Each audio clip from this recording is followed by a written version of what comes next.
Hello everyone. कैसे हो आप सभी। आशा करता हूँ स्वस्थ होंगे और अपनी तैयारी अच्छे से कर रहे होंगे। कल करंट अफेयर की वीडियो नहीं आ पाई थी जो 28 तारीख की थी, तो मैंने 28 और 29 तारीख को दोनों को इंक्लूड किया है। आइए हम अपने क्वेश्चनों की तरफ चलते हैं। क्वेश्चन है हमारा पहला, बिटकॉइन को कानूनी रूप से मुद्रा के रूप में स्वीकार करने वाला पहला देश कौन बन गया है। तो अभी हाल ही में बिटकॉइन को मुद्रा के रूप में कौन से देश ने स्वीकार किया है। पहला ऑप्शन है अल्जीरिया, दूसरा ऑप्शन है अल सल्वाडोर, तीसरा ऑप्शन है चीन और डी ऑप्शन है हमारा अमेरिका। तो इसका जो सही उत्तर हो जाएगा वो हो जाएगा बी ऑप्शन, अल सल्वाडोर ने बिटकॉइन को कानूनी रूप से मुद्रा के रूप में स्वीकार किया है। आइए दोस्त, हम कुछ देशों की राजधानी और मुद्राएं पूछ लेता है, तो उनसे रिलेटेड हम कवर करते हैं। जो कजाकिस्तान की जो अ, मुद्रा है वो है रूबल। उत्तर कोरिया की मुद्रा है वॉन। कीनिया की मुद्रा है शिलिंग। जॉर्जिया की मुद्रा है लारी। और कजाकिस्तान की जो मुद्रा है उसे कहते हैं सोमोनी। और नाइजीरिया की नेरा और उज्बेकिस्तान की सोम। तो ये मुद्राएं जो दी गई हैं उनको याद रखना है। चलिए हम दूसरे प्रश्न की तरफ चलते हैं। दूसरा प्रश्न होगा हमारा, संयुक्त राष्ट्र द्वारा वर्ष 2025 को इस वर्ष के रूप में घोषित किया गया है। अंतर्राष्ट्रीय सहकारिता वर्ष, बाजरा वर्ष, मोटे अनाजों का वर्ष या समधान वर्ष। तो इसका जो सही उत्तर हो जाएगा वो हो जाएगा ए ऑप्शन, अंतर्राष्ट्रीय सहकारिता वर्ष के रूप में संयुक्त राष्ट्र ने 2025 को घोषित किया है। आइए दोस्तों, हम संयुक्त राष्ट्र के बारे में जानते हैं। जो वर्तमान अध्यक्ष हैं संयुक्त राष्ट्र के वो हैं फिलोमोन यांग। महासचिव हैं वर्तमान में एंटोनियो गुटेरेस। और जो संयुक्त राष्ट्र की स्थापना हुई वो 26 जून 1945 में हुई। और इसका जो मुख्यालय है वो है न्यूयॉर्क में। इसके जो सदस्य जो पर्यवेक्षक देश हैं वो हैं दो दो पर्यवेक्षक देश हैं और 193 सदस्य देश हैं। चलिए हम तीसरे प्रश्न की तरफ चलते हैं। तीसरा प्रश्न है हमारा, भारतीय नौसेना की भारतीय नौसेना के होगा, ठीक है ना। भारतीय नौसेना के 47वें उप प्रमुख कौन नियुक्त किए गए हैं। तो अभी हाल ही में भारतीय नौसेना के उप प्रमुख नियुक्त हुए हैं। कौन नियुक्त हुए हैं? वरुण कुमार, सीमा दीक्षित, संजय बासियायन या मंदसौर वर्मा। तो इसका जो सही उत्तर हो जाएगा वो हो जाएगा संजय बासियायन। संजय बासियायन को भारतीय नौसेना का उप प्रमुख नियुक्त किया गया है।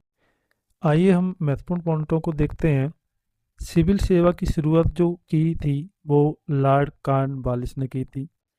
ब्रिटिश ये भारत में इसकी सिविल सेवा की जो शुरुआत हुई थी वो लॉर्ड कॉर्नवालिस द्वारा हुई थी। और ब्रिटिश समय में जो सिविल सेवा की शुरुआत की थी वो वारेन हेस्टिंग ने की थी। और सिविल सेवा में शामिल पहले भारतीय जो थे वो सत्येंद्र नाथ टैगोर थे। तो ये कुछ पॉइंट हैं इम्पोर्टेंट, स्टैटिक जीके के रूप में आपको काम आएंगे। इनको जरूरी नोट डाउन कर लिया करें। चौथे प्रश्न की तरफ चलते हैं हम लोग। चौथा प्रश्न है हमारा, भारत के 91वें शतरंज ग्रैंड मास्टर कौन बने हैं। भारत कुमार, पंकज शर्मा, दिनेश कुमार या राहुल BS। तो इसका जो सही उत्तर हो जाएगा वो हो जाएगा हमारा D option, Rahul BS Bharat के 91 यानी 91वें शतरंज ग्रैंड मास्टर बन गए हैं। आइए हम महत्वपूर्ण खिलाड़ियों को देखते हैं। खिलाड़ियों से संबंधित आपको खिलाड़ी दे देगा और उससे संबंधित पूछेगा कि ये किस खेल से संबंधित है, ये खिलाड़ी कौन से खेल से संबंधित है। पंकज आडवाणी है, वो स्नूकर से संबंधित है। सोमदेव देव बर्मन है, वो टेनिस से संबंधित है। कादम्बरी श्रीकांत है, वो बैडमिंटन से संबंधित है। विश्वनाथ आनंद है, वो शतरंज से संबंधित हैं। और बजरंग पुनिया जो हैं वो कुश्ती से संबंधित रखते हैं। आइए हम अगले क्वेश्चन की तरफ चलते हैं। अगला प्रश्न है हमारा, नालसा का कार्यकारी अध्यक्ष अभी हाल ही में किसे नियुक्त किया गया है या किसे नामित किया गया है? ए ऑप्शन है न्यायमूर्ति विक्रमनाथ, बी ऑप्शन है न्यायमूर्ति सनोज मिश्रा, सी ऑप्शन है हमारा न्यायमूर्ति विक्रम ठाकुर और डी ऑप्शन है हमारा इनमें से कोई नहीं। तो इसका जो सही उत्तर हो जाएगा वो हो जाएगा ए ऑप्शन, न्यायमूर्ति विक्रमनाथ को नालसा का कार्यकारी अध्यक्ष नियुक्त किया गया है। आइए दोस्तों हम नालसा के बारे में जानते हैं। जो इसकी फुल फॉर्म होती है वो होती है नेशनल लीगल सर्विस अथॉरिटी। इसकी जो स्थापना हुई वो 1987 में हुई और इसका जो उद्देश्य है, नालसा का जो उद्देश्य है वो है कमज़ोर वर्गों को मुफ्त कानूनी सहायता और लोक अदालतों का आयोजन करना। आइए हम अगले क्वेश्चन की तरफ चलते हैं। अगला प्रश्न है हमारा, किस राज्य सरकार ने बहु विवाह पर प्रतिबंध लगाने के लिए विधेयक पास किया है? तो किस राज्य सरकार ने ऐसा किया है? महाराष्ट्र सरकार, असम या उत्तर प्रदेश या फिर गुजरात? तो ऐसा करने वाली जो सरकार है वो है असम की सरकार। असम की सरकार ने बहु विवाह पर प्रतिबंध लगाने के लिए विधेयक पास किया है। आइए दोस्तों हम हिंदू विवाह अधिनियम जो 1955 के में पारित हुआ उसमें क्या प्रावधान है? एक से अधिक विवाह प्रतिबंधित है।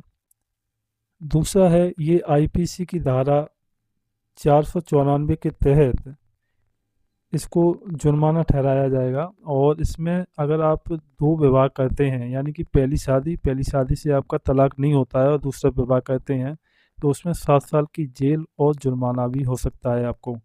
चलिए अगले क्वेश्चन की तरफ चलते हैं। अगला प्रश्न है हमारा, महिला कबड्डी विश्व कप 2025 किस देश ने जीता है? अमेरिका, इटली, जापान या फिर भारत? तो इसका जो सही उत्तर हो जाएगा वो हो जाएगा हमारा प्यारा भारत। भारत ने महिला कबड्डी विश्व कप 2025 अपने नाम किया है। चलिए दोस्त हम जो कबड्डी फेडरेशन ऑफ इंडिया है उसके बारे में जानते हैं। इसके जो अध्यक्ष हैं वर्तमान में वो हैं विभोर Vineet Jain. Kabaddi federation of India की जो स्थापना हुई वो 1950 में हुई और इसका जो महिला कबड्डी विश्व कप जो 2025 में किया गया वो ढाका बांग्लादेश में किया गया और कप्तान थी ऋतु नेगी। आइए हम अगले प्रश्न की तरफ चलते हैं। अगला प्रश्न है हमारा, भारत को यूएन मानवाधिकार परिषद द्वारा 2026 और 28 के कार्यकाल के लिए चुना गया है। यह भारत का कौन सा कार्यकाल होगा? दूसरा कार्यकाल, तीसरा कार्यकाल या चौथा कार्यकाल या फिर डी ऑप्शन है हमारा पांचवा कार्यकाल? तो इसका जो सही उत्तर हो जाएगा वो हो जाएगा सी ऑप्शन, चौथे कार्यकाल के लिए भारत को चुना गया है। आइए दोस्तों हम यूएन के बारे में कुछ महत्वपूर्ण पॉइंटों को कवर करते हैं। यूएन के 6 अंग हैं। कौन कौन से हैं? महासभा, दूसरा है सुरक्षा परिषद और तीसरा अंग है आर्थिक एवं सामाजिक परिषद, चौथा अंग है अंतर्राष्ट्रीय न्यायालय और पांचवा अंग है सचिवालय, छठवां अंग है ट्रस्टीशिप परिषद जो इसको समाप्त कर दिया गया है हाल ही में। आइए हम अगले प्रश्न की तरफ चलते हैं।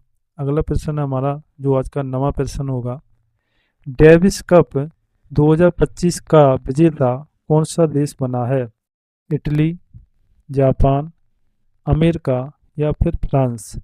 तो इसका जो सही उत्तर हो जाएगा वो हो जाएगा ए ऑप्शन, इटली ने डेविस कप 2025 अपने नाम किया है। आइए दोस्तों हम डेविस कप के बारे में जानते हैं। डेविस कप जो दिया जाता है वो टेनिस खिलाड़ियों को दिया जाता है, तो टेनिस से संबंधित है डेविस कप। उसके बाद अंतर्राष्ट्रीय टेनिस महासंघ जो मुख्यालय है वो लंदन इंग्लैंड में है और इसके जो वर्तमान अध्यक्ष हैं वो हैं चोई जंग और ये हैं चीन के। आइए हम अगले क्वेश्चन की तरफ चलते हैं और ये हमारा 10वां प्रश्न है और आज का लास्ट प्रश्न है। हम रोज 10 प्रश्न करते हैं और वो भी इम्पोर्टेंट।